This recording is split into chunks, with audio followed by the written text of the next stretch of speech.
Bonjour, on va commencer la conférence tranquillement. Donc, bonjour à tous et tous, merci de votre présence ce matin dans le froid et un petit peu tôt pour notre présentation donc intitulée Voile sur les villes, briques sur le Nil. Et on va vous parler donc de construction en terre crue et en terre cuite aussi, du néolithique jusqu'à nos jours au Soudan. On va aborder cette thématique avec nos points de vue respectifs. Ah, je sonne.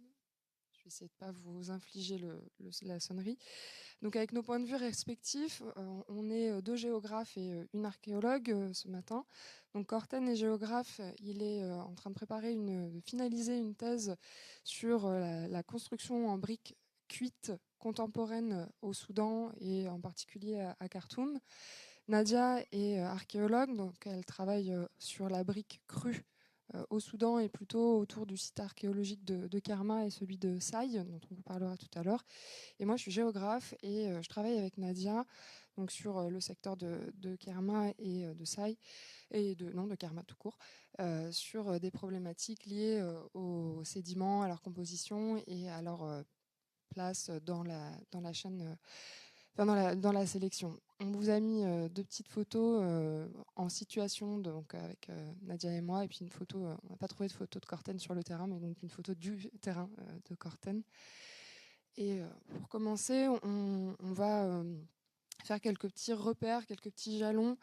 On se propose de travailler en fait sur les sédiments et sur la terre comme matériau qui est sélectionné, qui est préparé, qui est mis en œuvre dans la construction sur le temps long. Donc on va avoir une petite rapide présentation géographique de l'espace qu'on va traiter. Et puis on vous fera une petite présentation sur la terre crue et la terre cuite dans l'histoire du Soudan, rapidement promis. Et on verra ensuite la suite. Donc pour commencer, il y a un premier élément dont on voulait vous parler qui semble important à prendre en compte, c'est le fait que il y a le Nil qui passe au Soudan et puis il y a même deux Nils qui se rejoignent à Khartoum, le Nil bleu et le Nil blanc. Le Nil bleu qui vient d'Éthiopie et le Nil blanc qui vient plus au sud de l'Afrique. Et en fait, la position sur ce fleuve des trois sites qui nous intéressent aujourd'hui, elle est assez centrale. Donc, je vous disais tout à l'heure, Corten travaille à Khartoum. Et Khartoum, quand vous voyez, c'est la capitale du Soudan contemporain. Elle est située à la confluence du Nil bleu et du Nil blanc. Et ça joue sur... Enfin, c'est une donnée qui est importante à prendre en compte dans la localisation et la compréhension de la localisation des briqueteries. Et de Kerma, comme ça, ils sont situés pour le coup plus à l'aval. C'est les deux points noirs sur la carte qui est derrière moi. Plus à l'aval de la confluence entre le Nil bleu et le Nil blanc. Et Saï, donc, comme je vous disais, c'est une île. Elle est située sur le Nil, tandis que Khartoum et Kerma sont plutôt au bord du Nil. Cette position, donc, elle est importante puisque ce sont les ressources du Nil qu'on utilise dans la fabrication des briques. Il y a une utilisation directe du limon qui est déposé sur les berges du Nil par la crue chaque année, notamment aux périodes anciennes, pré-barrage d'Assouan. Et qu'on utilise à la fois le limon et puis l'eau, qui est l'autre ressource qui est fournie par le Nil. Et ce que je vous disais, c'est que on a les deux branches du Nil là, qui nous intéressent. Et dans ces deux Nils pré-confluence, c'est surtout les apports du Nil bleu qui sont importants. Donc la majorité de la charge sédimentaire du Nil, elle provient d'Éthiopie, donc du matériel plutôt d'origine volcanique. Parce que en fait, ce qui se passe, c'est que toute la charge qui pourrait arriver depuis le Nil blanc, elle est stoppée dans la zone des marais du sud, qui est de l'autre côté, juste derrière moi, derrière Nadia, dans le petit carré violet. Donc en amont de la confluence, qui est une zone de très faible débit du Nil, qui perd sa charge sédimentaire. Donc on a une espèce de filtration à ce moment-là. Et tous les sédiments qu'on utilise et qu'on met en œuvre proviennent plutôt du côté éthiopien. Et ça apporte des enjeux dont on parlera un petit peu plus tard. Deuxième petite chose sur les sites qu'on étudie, Khartoum, que vous voyez la carte à l'écran, c'est la capitale du Soudan contemporain. Kerma, dont on vous parlait un petit peu avant, c'est la capitale, l'ancienne capitale du royaume du même nom, du royaume homonyme, qui est considéré comme le plus ancien royaume historiquement reconnu d'Afrique subsaharienne. Donc on a un peu le parallèle entre ces deux capitales ou ex-capitales. Et puis Saï, qui, je vous l'ai dit, n'est pas une capitale, elle est quand même un centre névralgique assez important sur toute la période historique. Donc on va vous parler de ces 3 sites et avant de vous parler un peu plus en détail de ces 3 sites, on va passer à quelques petits repères chronologiques. Donc j'avais une diapo que j'ai oublié de vous montrer sur la croissance démographique et urbaine à Khartoum.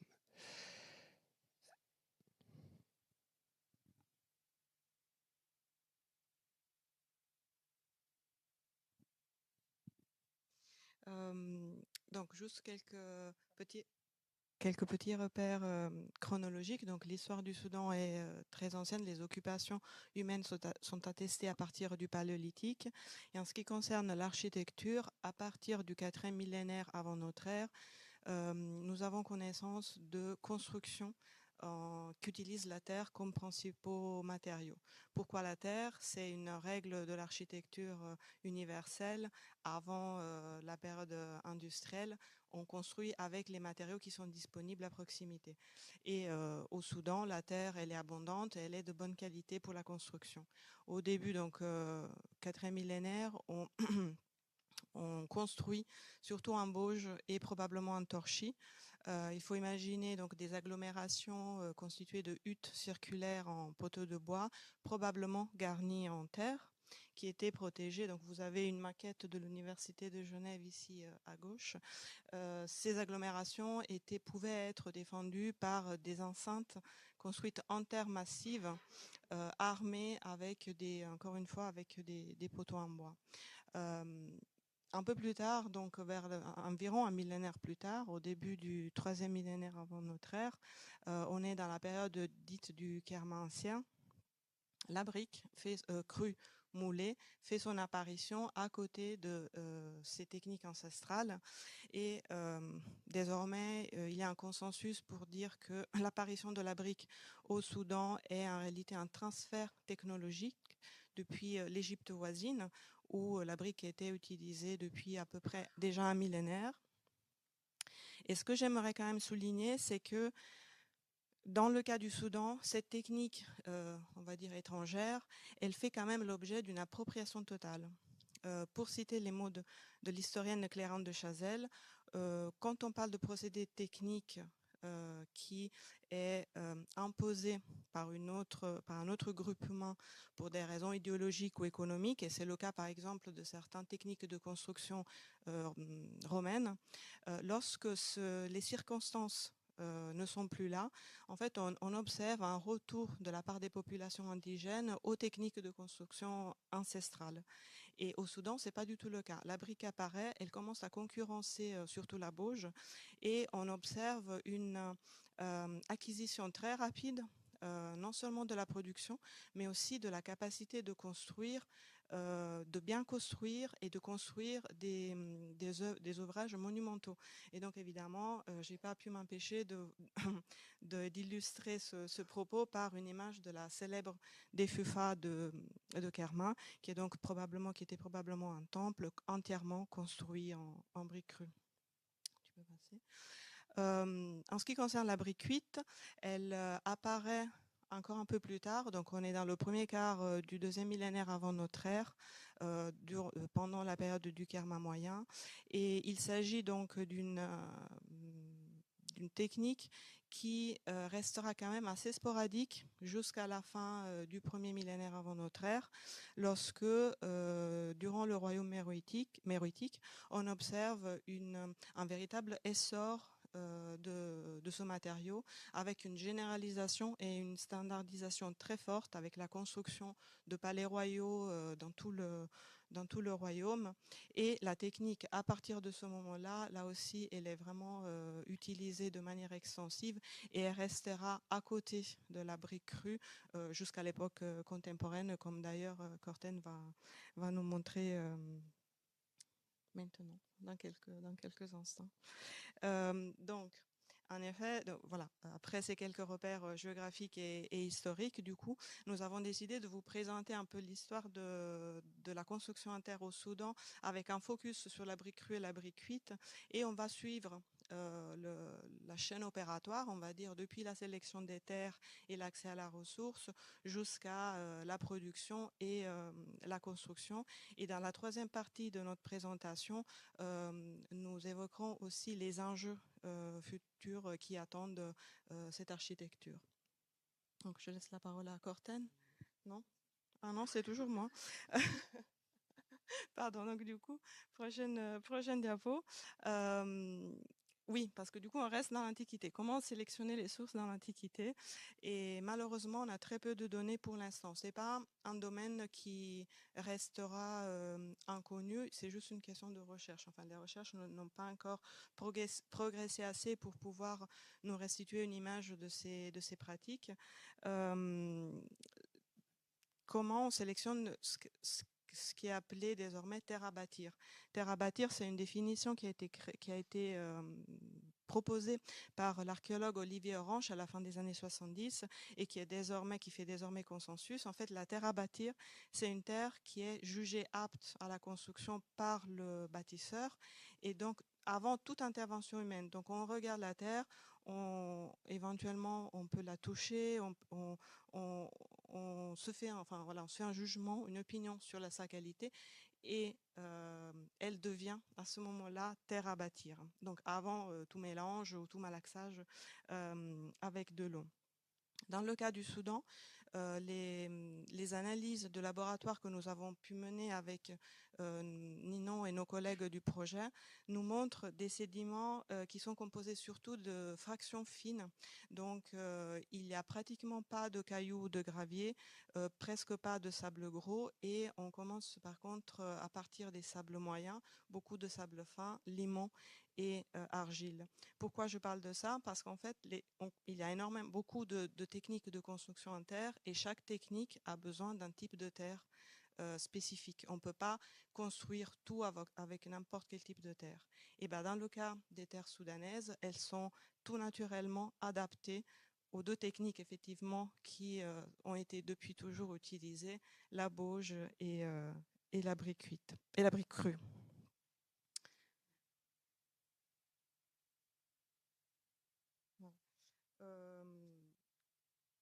Donc, pour ce qui était du choix dans l'Antiquité, comme je disais, c'est pratiquement pour l'instant impossible de savoir quels étaient les tests, les essais de terrain que les bâtisseurs utilisaient. Donc, c'était sans doute des tests empiriques qui utilisaient les sens, probablement la vue, le toucher.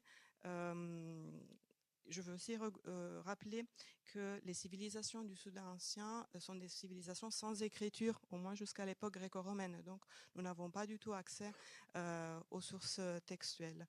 Donc, nous étions confrontés à un problème méthodologique. Comment faire pour savoir comment la sélection était faite, surtout parce qu'en plus, nous n'avons pour l'instant aucune donnée sur la gestion foncière des terres. Et donc, du coup, c'est là que Ninon a eu une idée d'utiliser donc une méthodologie innovante, celle de l'interview ethnogéomorphologique, et donc celle qui vous en dire plus et va vous expliquer comment cette approche fonctionne et comment elle a mise en œuvre.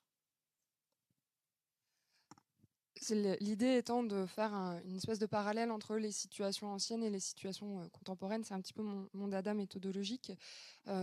Comme le disait Nadia, on n'a pas accès aux recettes ou aux procédés, à ce qui se passait dans la tête des gens dans l'Antiquité, mais on a accès à ce que font et à ce que cherchent, à ce que pensent les personnes qui reproduisent à peu près les mêmes gestes aujourd'hui. Donc l'idée, c'est d'aller interroger ces personnes, comprendre comment elles réfléchissent, comment elles sélectionnent les terres et voir si on peut tirer ou non des parallèles avec ce qu'on trouve dans les vestiges archéologiques. Alors, c'est une méthodologie qu'on a commencé à mettre en place au Soudan. Et puis bon, on a été victime de contraintes géopolitiques qui sont complètement indépendantes de nous, ce qui font qu'on n'a pas pu poursuivre. Mais bon, si un jour le Soudan s'apaise et se rouvre, on essaiera de continuer. Mais pour l'instant, nos données, elles sont un petit peu limitées. Ce que je vais vous présenter s'appuie surtout sur un entretien et puis un deuxième visite de terre, en fait, enfin de zone de terre. Donc à Kerma, ce qu'on a sur la période contemporaine, ce qui nous a été expliqué, c'est qu'en fin de compte, on a un choix de terre qui repose sur la distinction entre deux types de terre qui sont appelés toub et djalous. Et en fait, en arabe, toub et djalous, ça renvoie pas tant au type de terre que à ce qu'on fabrique avec. Donc toub, c'est le nom arabe pour la brique, et djalous, c'est la bauge. Donc finalement, il y a une espèce de glissement sémantique entre le matériau et ce pourquoi on l'utilise. C'est comme si vous alliez sélectionner du sable et que vous disiez ça c'est brique et ça c'est bauge, alors qu'en fait c'est du sable à brique et du sable pour la bauge.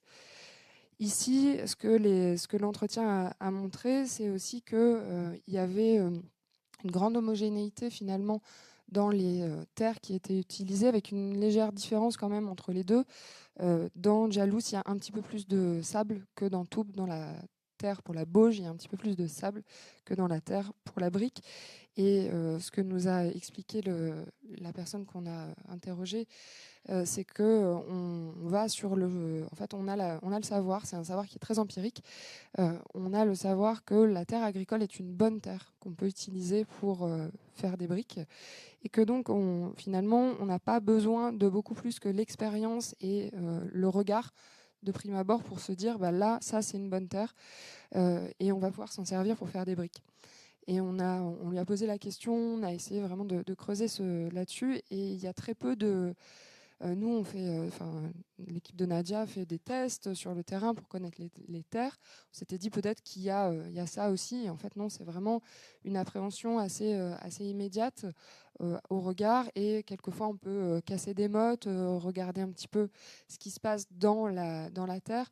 Mais ça ne va pas plus loin. Il n'y a pas de malaxage, on n'ajoute pas d'eau, il n'y a pas de test plus que ça.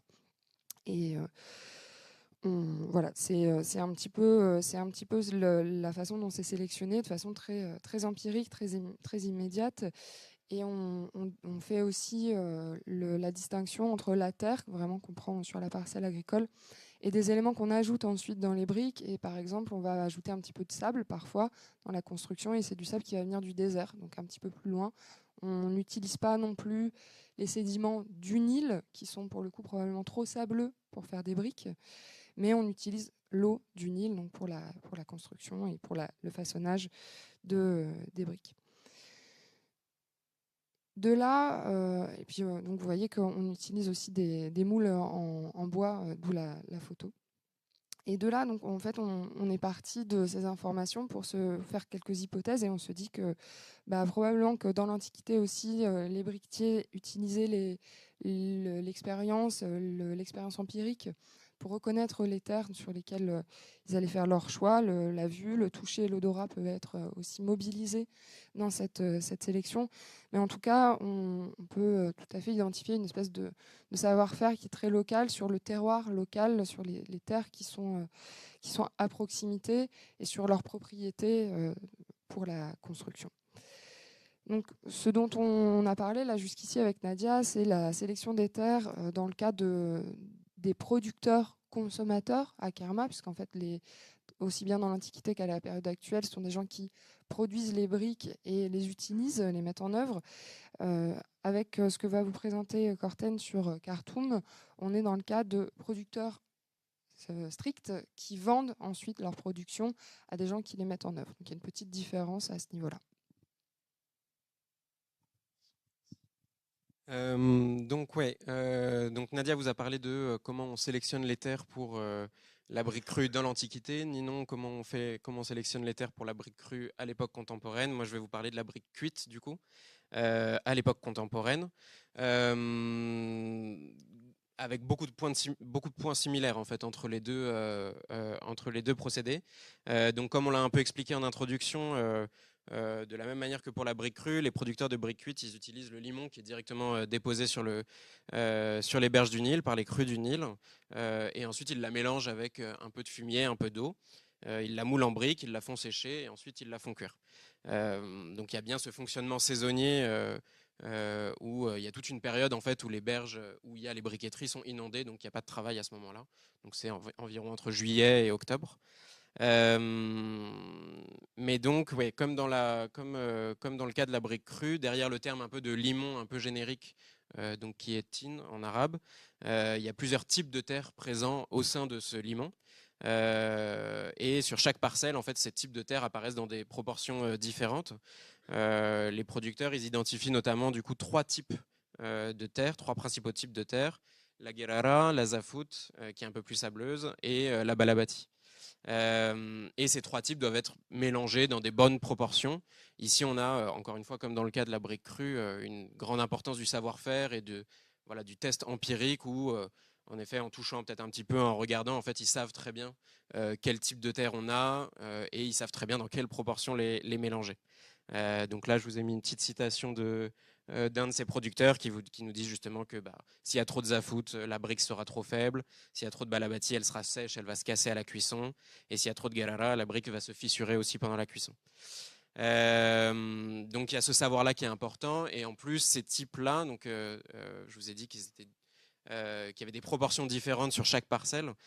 Donc en effet, ces types de terres sont assez inégalement répartis à Khartoum, ce qui fait la réputation de certaines zones par rapport à d'autres. Et donc on a des zones où il y a beaucoup de briqueterie parce que justement, sur cette berge du Nil-là, il y a un bon dépôt de bonnes terres très aptes, très propices à la production de briques cuites. Donc on observe vraiment une importance de ces savoir-faire de la part des producteurs sur ces types de limons utilisés, sur les bonnes proportions à respecter. Et ce savoir-faire, il est directement dépendant du coup de la localisation de la briqueterie, à une échelle vraiment micro-locale. Donc on voit bien que ce soit pour les périodes anciennes ou pour la période contemporaine, cet aspect empirique, ce savoir-faire, il joue un rôle essentiel. Donc c'est étroitement lié évidemment à la connaissance et à la transmission de cette connaissance aussi. Dans le cas de la brique cuite, en tout cas, la plupart des briqueteries sont des entreprises familiales, donc il y a souvent les fils et les petits-fils qui travaillent dans la briqueterie, et donc il y a cette transmission qui se fait à ce moment-là. Dans du coup la deuxième partie, maintenant qu'on a bien parlé de la sélection des terres, on va vous parler du coup d'une deuxième partie une fois qu'on a sélectionné ces terres, qu'est-ce qu'on en fait? Donc on va les transformer, on va produire les briques et les utiliser dans la construction. Et donc Nadia va d'abord vous parler de comment on fait à l'époque néolithique.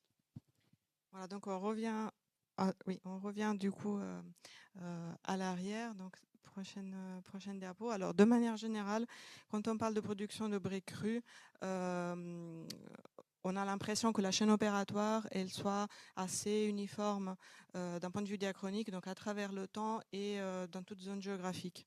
En réalité, on va voir tout à l'heure, il y a quand même des différences qui sont très importantes à identifier pour pouvoir caractériser les cultures constructives.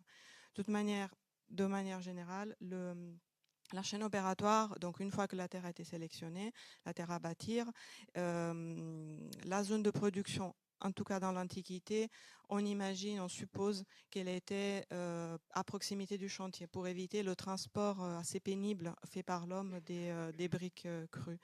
Et donc du coup, on a une proximité au chantier, une proximité à un point d'eau. La première phase consiste à préparer le mélange. Donc on peut utiliser un seul type de terre ou mélanger plusieurs types de terre. On malaxe avec de l'eau et de manière générale, on utilise toujours des adjuvants qui peuvent être d'origine végétale, donc des fibres. Dans le cas du Soudan, en général, c'est toujours de la paille. Ça a été toujours de la paille et ça l'est encore aujourd'hui. Ou alors plutôt dans des dégraissants minéraux comme des sédiments plus sableux ou carrément du sable. On malaxe souvent, surtout en Égypte et au Soudan avec les terres nilotiques, il y a quelques jours de fermentation, ce qui permet aux argiles de réagir au contact avec l'eau et à la cellulose des fibres végétales de commencer à se décomposer. Ces deux phénomènes permettent d'obtenir des briques beaucoup plus cohésives. Ensuite, Donc, il y a la phase de moulage-démoulage qui est faite avec des moules dont le type peut varier selon les époques et les zones géographiques. Dans l'image ici, donc vous avez le type de moule qui a été utilisé en Égypte ancienne et qui est utilisé de nos jours au Soudan. Nous n'avons aucune information sur quel type de moule était utilisé dans l'Antiquité, mais si on part du principe qu'il s'agit d'un transfert technologique de l'Égypte et que le même moule, on le retrouve de nos jours, on peut supposer avec une bonne approximation en fait que le moulage aux époques anciennes au Soudan se faisait avec ce moule à un seul manche. Tu peux passer à la prochaine. J'ai choisi ces deux photos pour vous donner un peu une idée assez claire de la surface que ça peut prendre une aire de moulage et séchage, donc les deux coïncident. Une fois que le moulage est terminé, donc vous voyez en fait quand les briques elles sont très rapprochées, en fait on moule la brique suivante en plaçant le moule contre la brique qu'on vient de démouler. Et donc on les laisse quelques jours sécher au soleil et ensuite on les retourne une ou plusieurs fois et à la fin du processus, quand elles sont complètement sèches, on les regroupe par un tas pour faciliter le comptage. Tu peux passer à la prochaine. D'un point de vue archéologique, on a très peu de données sur les zones de préparation des briques dans l'Antiquité. Parfois, on trouve quand même des restes de fosses d'extraction des matériaux, avec encore les marques des outils comme les pioches sur les parois de la fosse. Et sur le site de Kerma Dukigel, donc à Dukigel, la mission a probablement identifié, localisé une aire de production de briques, ce qui est assez exceptionnel. Donc c'est la photo ici à droite. Vous voyez, donc ça n'a pas encore été fouillé, mais vous voyez que l'aspect en fait ne diffère pas vraiment beaucoup des images que vous avez vues tout à l'heure. Donc ça c'est la chaîne opératoire de production de briques crues. Comme je disais, il y a quand même, elle est assez uniforme, mais les gestes associés aux différentes phases peuvent varier beaucoup. Et ça nous intéresse beaucoup, nous les archéologues, parce que ça nous permet de faire la différence entre les civilisations, entre les cultures, entre les groupes humains. Et donc, j'ai choisi, juste pour illustrer ça, un exemple qui concerne le démoulage. En fait, toute la différence est dans le type de moule.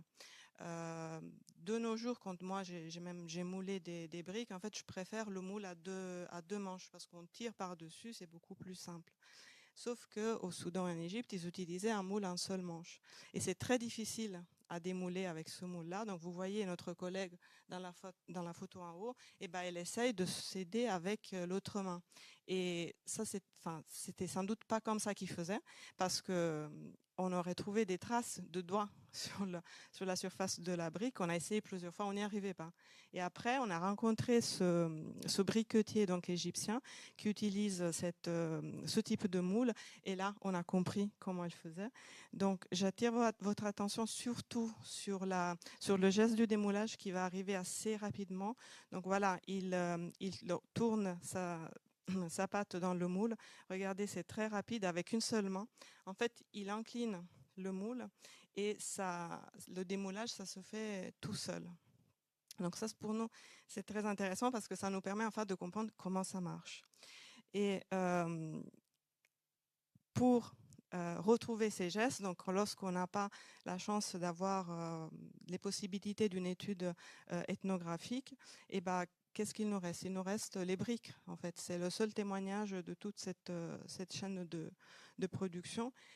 Et du coup, dans le cadre du projet Nelzer, donc prochaine diapo, moi j'ai commencé une étude de toutes les stigmates qu'on peut observer sur des briques archéologiques.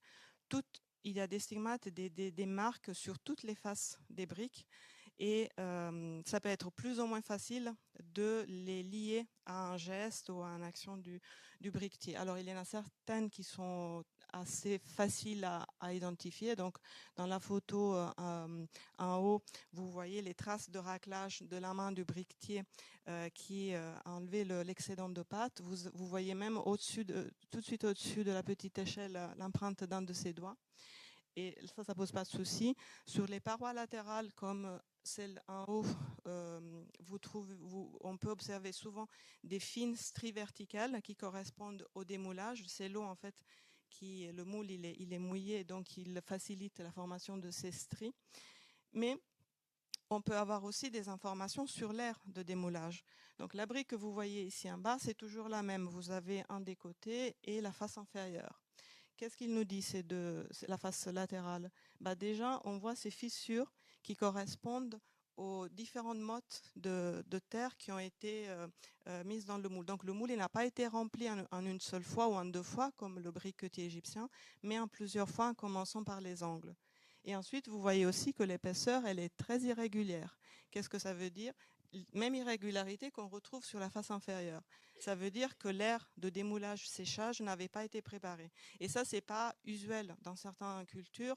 On peut démouler sur des nattes, par exemple. On peut démouler sur du sable. On peut démouler sur des surfaces qui ont été nivelées et rendues horizontales.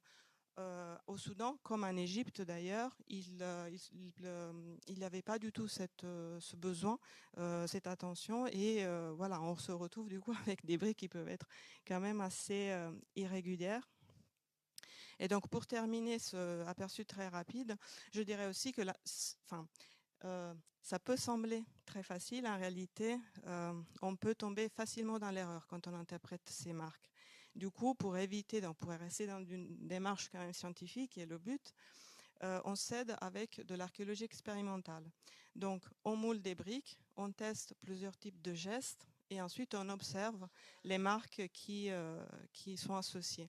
Et donc, dans ce cas-là, on voulait démontrer en fait que le petit bourrelet qu'on observe assez régulièrement sur les briques à la base, en fait, c'est un excédent de pâte qui se forme lorsque il y a beaucoup d'eau dans le mélange. Et nous, on a fait la même chose et on a observé le même phénomène sur des briques contemporaines. Voilà, oui. Tu peux passer. Et donc pour terminer, donc voilà, on a les briques. Qu'est-ce qu'on fait? Les Soudanais ont construit énormément on construit des villes, des agglomérations, des villages, mais aussi des villes entières couvrant énorme surface et dans tout contexte architectural. Donc que ce soit des maisons, que ce soit des temples, que ce soit des enceintes. Ici, vous avez une vue des différentes phases de vie du site de Doukigel et une image d'une des tours défensives de la ville entièrement construite en briques crues. C'est bon.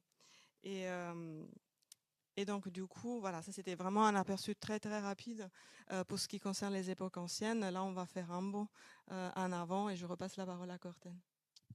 Merci. Ouais, donc peut-être un peu rapidement, je vais passer rapidement sur comment fonctionnent ces briqueteries du coup contemporaines, parce que encore une fois, le procédé est assez similaire. Vous voyez que pareil, il y a cette phase de moulage avec les moules que vous voyez, qui sont un peu différents de ceux que Nadia vous a montrés. Mais donc, le procédé est assez similaire. Ce qui change, en fait, c'est surtout la phase de cuisson. Je veux bien que tu passes. Donc voilà à peu près à quoi ça ressemble, ces briqueteries-là. Donc vous voyez que il y a des fortes concentrations de production. Ici, on est à Soba, un peu au sud de Khartoum. Et là, vous avez sur la droite, du coup, le fonctionnement d'une parcelle où vous avez du coup les tas de limons qui sont amassés, comme vous l'avez vu avec une pelleteuse sur l'image précédente. Ensuite, elles sont disposées pour être séchées et ensuite elles sont cuites dans ces fours. Et je pense qu'il y a une petite image après non, juste avant là. Dans les fours qui sont là, vous voyez ces grands cubes là qui rassemblent à peu près environ 200 000 briques par four. Voilà. Et donc dans cette cuisson là, ils utilisent essentiellement du bois comme combustible ou sinon du fumier compressé. En termes d'architecture, la brique cuite, elle est principalement utilisée dans le type d'architecture que vous avez à gauche. Donc Khartoum, c'est vraiment assez bas comme architecture, assez étendu et assez bas. Donc ça, c'est les maisons un peu traditionnelles familiales. Vous avez cette utilisation de briques cuites en murs porteurs, où la brique, en gros, est structurelle. Les murs sont vraiment... on ne peut pas détruire les murs. Alors que dans les architectures plus récentes, on a donc ces tours-là, qui sont donc des tours en poteau-poutre. On a la structure en béton armé et où la brique ici est utilisée, mais seulement en remplissage pour les cloisons. Donc ça, c'est à peu près comment ça se passe, l'utilisation de la brique cuite à Khartoum. Et récemment, je voulais vous parler aussi de du coup, la concurrence croissante de matériaux alternatifs et notamment du parpaing de ciment, qui depuis les années 2000 son utilisation, sa production se répand vraiment à Khartoum, notamment sous le coup d'investissements turcs, ou en tout cas avec la présence de machines turques. Donc on a un vrai partenariat, peut-être on pourra en rediscuter si vous voulez. Pourquoi le parpaing et pourquoi il fait concurrence à la brique? Parce que déjà il est un peu moins cher que la brique cuite, et surtout en fait par ses grandes dimensions, donc il est à peu près 2 ou 3 fois plus grand qu'une simple brique. Il permet une construction beaucoup plus rapide, beaucoup plus efficace, donc qui réduit le coût de la main-d'œuvre et qui est donc très attractive à la fois pour les investisseurs, mais aussi pour les acteurs publics qui recourent massivement à ce matériau-là. Donc voilà, on a cette concurrence croissante du parpaing, même s'il est réputé de moins bonne qualité, moins adapté au climat, mais dans les périphéries notamment, il est de plus en plus utilisé. Donc on a vraiment un lien comme ça, une différence entre des briques cuites qui sont produites dans la vallée du Nil, et plus on s'en éloigne, plus on va dans les marges de Khartoum, plus on voit de parpaing.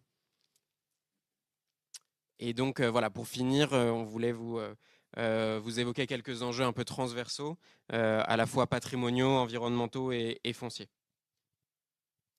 Oui, donc ce phénomène dont Horten parlait, de cette ascension en fait du parpaing, il va en même temps, il s'accompagne en fait d'un déclin progressif des architectures de terre au Soudan. C'est un phénomène qu'on n'observe pas qu'au Soudan. En Égypte, il se trouve déjà dans un stade très avancé et on l'observe pratiquement dans tous les pays qui ont des traditions d'architecture intervernaculaire très importantes.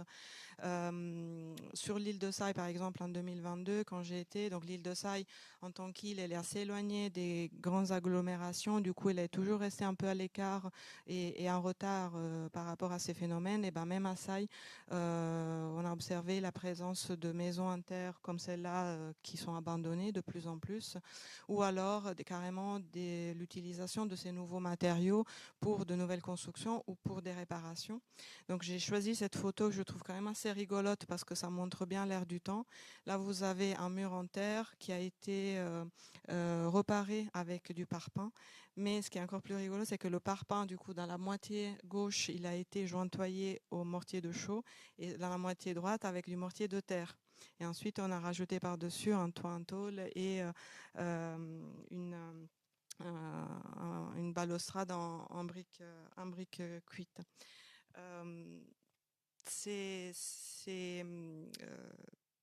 qui est aussi préoccupant, c'est que en fait, ce patrimoine inter n'est plus perçu, ces architectures de terre ne sont plus perçues par les communautés locales comme un patrimoine à protéger, à préserver.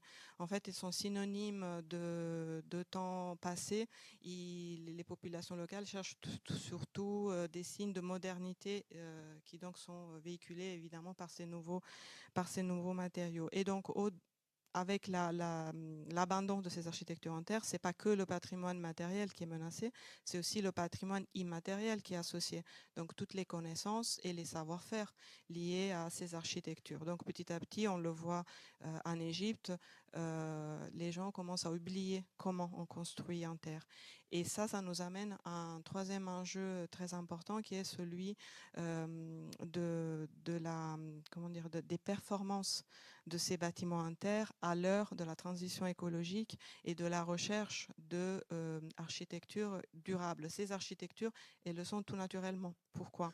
J'ai choisi cette définition récente d'architecture vernaculaire qui a été donnée par Hubert Guillot, qui le montre assez bien. Les architectures vernaculaires, elles sont l'expression d'un groupe social, donc de son mode de vie et de sa culture, mais qui est étroitement lié à un environnement géographique et climatique spécifique. Donc il y a ce lien entre l'homme et son environnement qui se manifeste d'une part par le choix de matériaux naturels, mais aussi par la capacité de l'homme de construire des bâtiments qui sont par nature, par définition, bioclimatiques qui ont des performances techniques et hygroscopiques bien meilleures que celles qui peuvent être assurées par des bâtiments en béton ou en perpin, qui sont énergivores tout au long bien plus énergivores tout au long de leur chaîne de production et lors de leur utilisation. Et donc, je repasse la parole à Corten parce que les enjeux, c'est pas encore terminé. En effet, ce contexte de transition écologique, de promotion de la durabilité, il est aussi visible sur la phase de production des briques. Les briqueteries sont en fait ciblées par de nombreux acteurs institutionnels, qu'ils soient locaux ou internationaux, donc notamment donc des ministères, mais aussi UN Habitat qui va cibler directement ces briqueteries. Pourquoi ? D'abord pour la pollution aérienne qu'elle cause. Donc, je vous ai parlé de la cuisson et donc forcément ça fait de la fumée, comme vous le voyez sur la photo à gauche. Donc ça fait de la fumée, donc évidemment des enjeux sanitaires aussi qui sont mis en avant.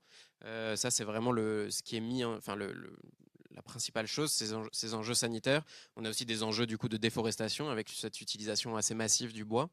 On a également des enjeux de dégradation des sols avec, donc je vous l'ai montré, ils creusent vraiment les berges.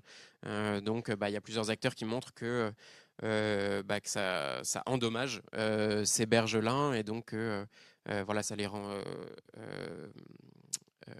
peu propices ensuite à la construction, etc. Donc on a vraiment un conflit d'usage d'abord autour de la terre aussi comme ressource, parce que vous voyez aussi sur la photo de gauche, ce qui est intéressant à voir, c'est que ces briqueteries-là, parfois, elles sont au milieu des champs, en fait. Et donc, on a plusieurs acteurs, en tout cas, qui mettent en avant un potentiel conflit entre les agriculteurs et les briquetiers en disant, voilà, la terre devrait être utilisée uniquement pour l'agriculture, parce qu'évidemment, c'est aussi une terre qui est très fertile. Mais en fait, ce qu'on voit, donc ça se traduit par des campagnes d'éviction. Ils ont fermé énormément de briqueteries de façon assez violente. Et donc, il y a eu quelques manifestations, quelques protestations. Mais en fait, ce qu'on voit, c'est que derrière ces enjeux environnementaux et sanitaires, qui sont évidemment réels, il y a aussi des enjeux économiques assez importants. Et ici, on voulait vous parler pour finir de la terre, pas seulement du coup comme ressource, mais aussi comme foncier, ou en tout cas comme ressource foncière.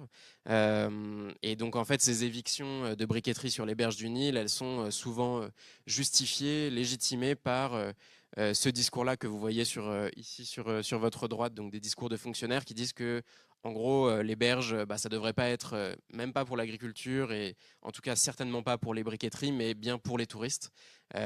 Et où on me dit, voilà, vous imaginez bien un hôtel 5 étoiles, il y en a d'ailleurs qui sont construits sur ces berges-là avec une vue sur le Nil. Enfin voilà, ça attirerait beaucoup plus que les briqueteries qui font de la fumée, qui puent et qui sont pas belles à voir en plus. Donc on a vraiment ces enjeux économiques aussi très importants derrière ça, qui sont où l'environnement et la durabilité justifient vraiment ces politiques publiques. Et donc ici, la terre apparaît à la fois comme une ressource pour la production de briques et à la fois comme foncier. Alors, quelques mots pour conclure. Donc, ce qu'on a balayé là ce matin ensemble, c'est qu'on a quand même des terres qui, à la fois sur les périodes anciennes et contemporaines, à Khartoum comme à Kerma ou à Saï, résultent pour pour la recherche des ressources, d'un savoir-faire et de connaissances qui sont locales, qui sont vraiment des savoir-faire et des connaissances empiriques, qui se poursuivent aussi dans la phase de production des briques, dans l'utilisation, dans la construction aussi. Et ce savoir-faire local, on a vu qu'il était aujourd'hui largement concurrencé par des matériaux modernes, standardisés, par pain, mais aussi des briques cuites industrielles et donc standardisées. Et ce qu'on remarque, c'est de manière transversale que cette question de la construction en terre cuite, en terre crue, des périodes anciennes jusqu'à nos jours, elles sont traversées par des enjeux environnementaux qui sont importants, des enjeux sanitaires, mais aussi des enjeux de patrimonialisation, de sauvegarde du patrimoine, matériel ou immatériel, et des enjeux fonciers. Et donc on a une terre, comme c'est un peu ce qu'on met à la fin là, de notre diapo, qui est à la fois ressource pour la construction et support pour la construction. Et dans les enjeux à venir aussi et les perspectives qu'on n'a pas encore mentionnées parce que ce n'était pas vraiment au cœur de nos enquêtes, mais que ça vient percuter en fait notre travail, Il y a deux choses. La première, c'est les impacts sur les sédiments de la construction du grand barrage Renaissance en Éthiopie. Je vous ai parlé du Nil bleu, du fait que les sédiments venaient massivement d'Éthiopie. Quid de la construction en terre du Nil si la majeure partie des sédiments reste bloquée très à l'amont au niveau de l'Éthiopie. On a du mal aujourd'hui à évaluer, à anticiper les effets, mais si on fait juste un comparatif avec ce qui s'est passé à la suite de la construction du barrage d'Assouan, voilà, ça donne quand même une petite idée de la retenue importante des sédiments. Et puis il y a un autre enjeu dont Corten veut vous parler. Et donc, ouais, juste après.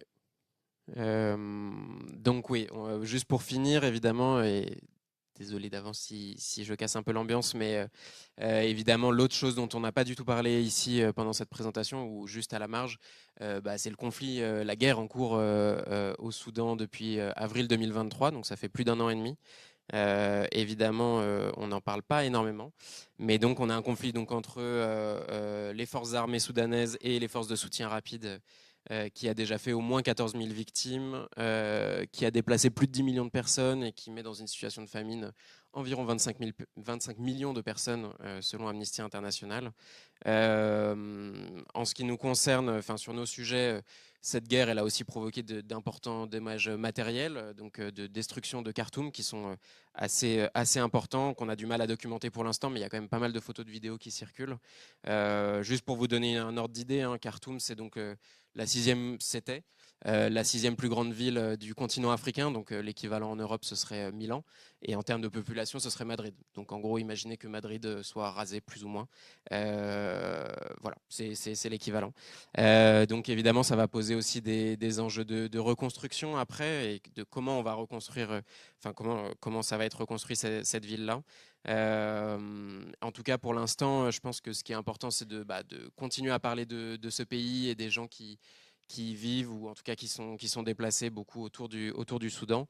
Évidemment, donc continuer à parler de ce pays du point de vue du conflit qui est en cours, mais aussi comme on a essayé de le faire aujourd'hui, des personnes qui travaillent et qui vivent au quotidien dans des pratiques très quotidiennes. Et donc, pour ça, je vous invite, je vous ai mis ici quelques petites ressources. N'hésitez pas à aller regarder les articles du Guardian, de la BBC, de France 24, quelques comptes Twitter aussi qui permettent de suivre une actualité plus quotidienne. Voilà. Merci pour votre attention.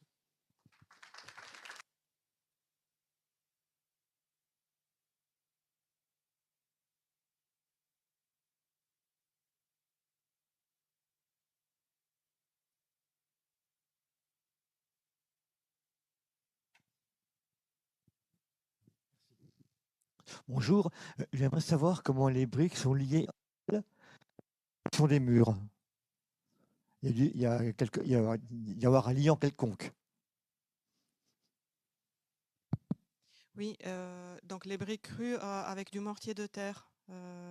Donc c'est la préparation est très proche de la première phase de préparation des briques. Donc on mélange un ou deux types de terre avec de l'eau.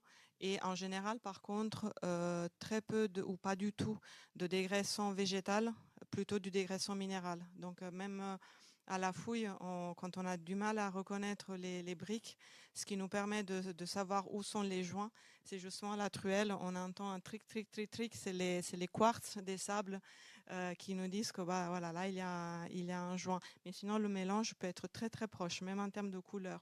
Ce qui change, c'est l'état hydrique dans lequel les deux matériaux sont mis en œuvre, parce que la brique, du coup, elle sera séchée dans un état donc plutôt sec. Le mortier, lui, il était mis en œuvre à l'état visqueux. Donc, il ne peut pas être modelé. Il y a beaucoup plus d'eau. Voilà. Bonjour, merci pour votre bon exposé. Je voulais vous demander quelle était la durée de vie de ces briques crues ou cuites et si l'architecture avait pris en compte des mesures pour les protéger, notamment, je pense qu'il pleut de temps en temps, donc c'est un petit peu le problème de ces briques crues. Donc la durée de vie d'une brique, elle peut être millénaire. Vous avez vu les images de la Defoufa, donc on est à plus de 3000 ans. Comme on dit souvent à Cratère, donc le centre de recherche sur les architectures en terre, pour une construction en terre, pour que ça dure, il faut qu'elle ait des bonnes bottes et un bon chapeau. Donc, selon les endroits, en fait, il faut aussi, j'aimerais quand même dire que l'eau, c'est vrai, c'est un danger pour la construction en terre, mais c'est aussi un atout parce qu'il faut de l'eau dans une construction en terre. Si on enlève tout l'eau, on se retrouve avec un tas de sable. Donc, en réalité, il faut protéger du coup les fondations ou le soubassement.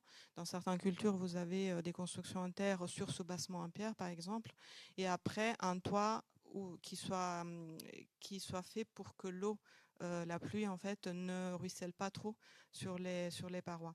Il peut y aussi avoir, en général, chose que je n'ai pas dit, les briques crues, elles sont jamais apparentes. Elles sont toujours recouvertes par des couches de protection des enduits de terre, une ou plusieurs couches. Et il y a des recettes avec des matériaux des adjuvants naturels qui permettent aussi d'imperméabiliser les enduits. Et donc, vous pouvez avoir aussi des briques, en réalité briques et enduits, qui sont très très résistantes à l'eau. Juste pour compléter sur du coup sur les briques cuites, pareil, il y a cette réputation aussi de ça dure très longtemps, notamment par rapport au parpaing où il va s'abîmer un petit peu, surtout quand il est mal fait, il est de mauvaise qualité. Donc on a cette réputation. On a aussi des bâtiments assez anciens. La brique cuite, son utilisation est devenue massive, notamment sous la colonisation britannique et turque.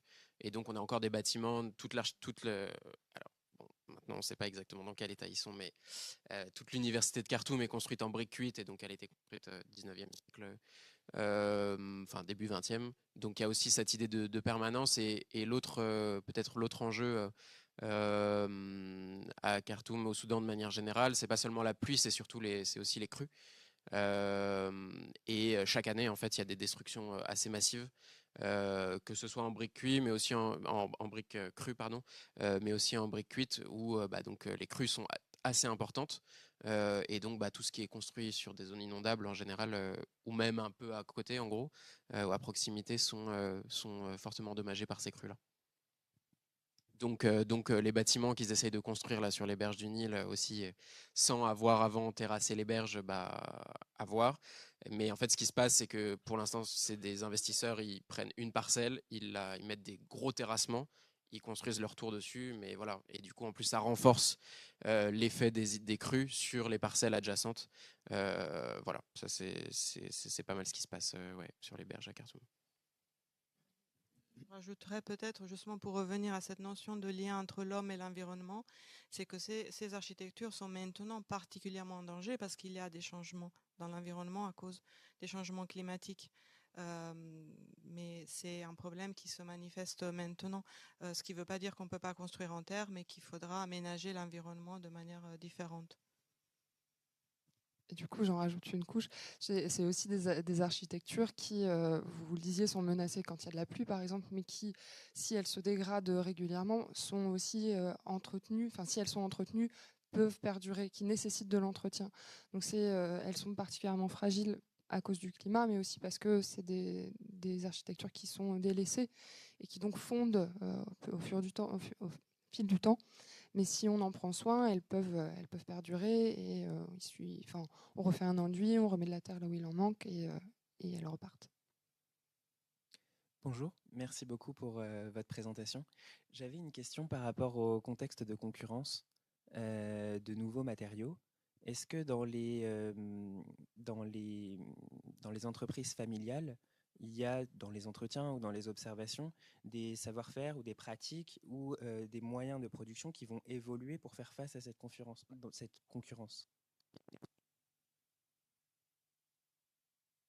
qui est liée à cette concurrence nouvelle? Pas vraiment dans les techniques de production. Non, je dirais pas qu'il y a d'adaptation. Eux, les producteurs, ils ont un regard évidemment très critique sur le parpaing en disant en gros, quand il fait chaud à l'intérieur et quand il fait froid à l'intérieur, quand c'est construit en parpaing. Donc ils sont très critiques là-dessus et ils continuent à vendre leurs briques cuites. En fait, et d'ailleurs, la brique cuite se maintient aussi assez massivement encore à Khartoum malgré cette concurrence. Parce qu'elle continue d'être réputée comme étant un très bon matériau. J'avais notamment, même en périphérie, j'avais fait un entretien avec un habitant qui avait utilisé des parpaings pour faire une extension. de sa maison. Et puis, en fait, au bout on parlait de durée de vie des matériaux. Au bout de je crois même pas 5 ans, le mur a commencé à se fissurer.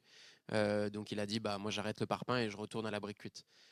Donc, je pense qu'ils n'ont pas besoin d'adapter. C'est surtout, en fait, là où ça se joue, c'est surtout sur les acteurs publics qui vont décider de utiliser tel ou tel matériau. Avant, ils utilisaient la brique cuite. Ils sont passés au parpaing pour ces raisons, en tout cas mises en avant, d'efficacité technique. Je pense qu'on peut aussi, étant donné que, c'est vrai qu'on l'a pas dit ça aussi, mais il y a eu une grosse révolution en 2019 qui a amené à la chute d'un régime dictatorial, pardon, mais jusque-là, il y avait pas mal de conflits d'intérêts en fait entre ce régime dictatorial et notamment les investisseurs turcs. Donc en gros, il y a eu un alignement pour dire bah on va importer du parpaing, enfin faire venir le parpaing, l'utiliser de plus en plus, et comme ça, voilà, on est entre copains. Et puis en même temps, on détruit les briqueteries.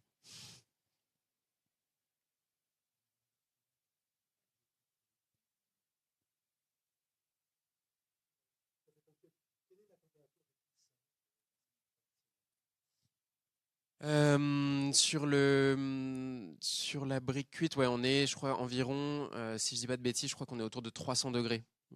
Donc, ce qui est moins que, par exemple, ce qu'on voit en Égypte, où c'est des fours beaucoup plus industrialisés, où ça peut monter jusqu'à 800 degrés. Ouais, c'est des fours éphémères qui sont en fait constitués eux-mêmes des briques et donc qui sont construits, déconstruits à chaque cycle de cuisson. Chaque cycle dure environ 3-4 jours et puis ensuite ça refroidit.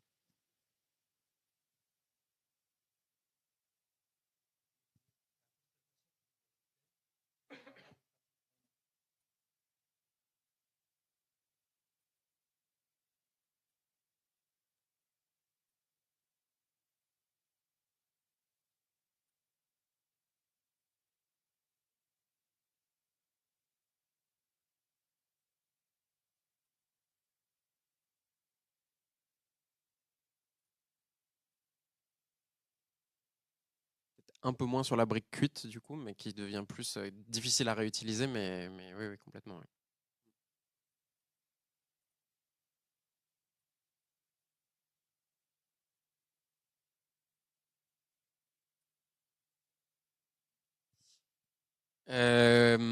Oui, alors ouais, ouais, ouais. Donc en effet, ce qui est mis en avant du coup, c'est cette déforestation. Les forêts, elles sont surtout au sud du Soudan, et puis encore plus au Soudan du Sud. Donc il y a eu cette sécession en 2011 entre le Soudan actuel et le Soudan du Sud.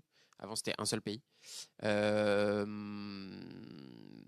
Après, je pourrais pas vous en dire beaucoup plus, je pense, sur l'état des forêts. Moi, enfin, j'ai surtout lu différents rapports de la FAO et des différents ministères qui ouais, critiquent cette utilisation de bois massive. Mais après, j'ai pas pu me rendre sur place pour voir comment ça se passait. Je sais juste que du coup, ce bois-là arrive directement à Khartoum déjà coupé. Et ensuite, ils l'achètent sur différents points de vente dans Khartoum pour. Ah ouais, non, là, j'avoue, ça sort de mes compétences, je suis désolé. Mais... Après, pour ce qui est du Nord-Soudan, il y a une pénurie de bois depuis toujours. Mais dans la construction en terre, on utilise des espèces locales, donc notamment le palmier, pour la construction des toitures. Donc, l'utilisation du bois est limitée aux toitures. Et donc, c'est surtout du palmier, du bois d'acacia, du tamarisque aussi.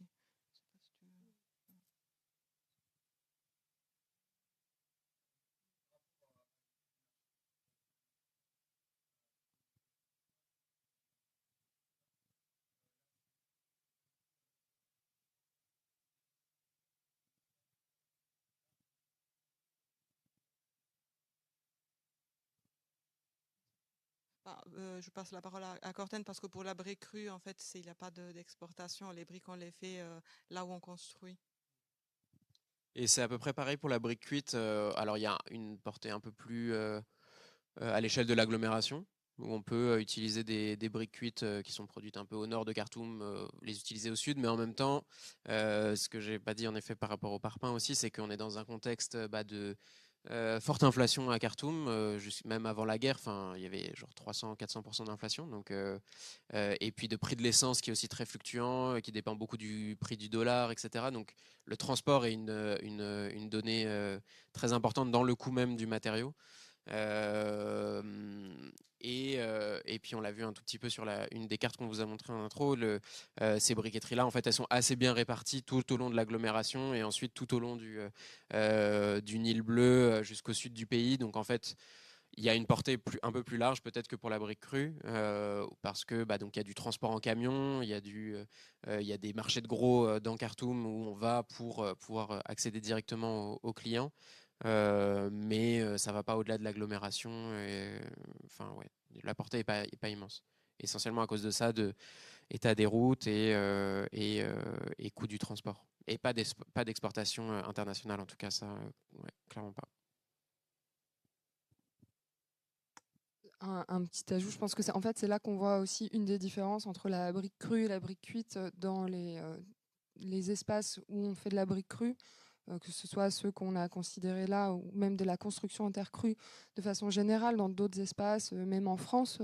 C'est généralement une architecture qui est vraiment locale, où on a la source sur place ou très proche, et on fait l'assemblage, la production des briques ou la production des banches, si c'est du pisé. On les fait sur place et on les monte sur place. C'est des matériaux qui en plus supportent assez mal le transport. Et je pense que c'est un peu la différence qu'on peut faire entre le cru et le cuit. Le cuit peut se déplacer un peu plus que ne peut le cru, et le cru est généralement vraiment de la construction hyper locale. Ce qui ne veut pas dire que les techniques, elles, ne se diffusent pas. Elles tournent.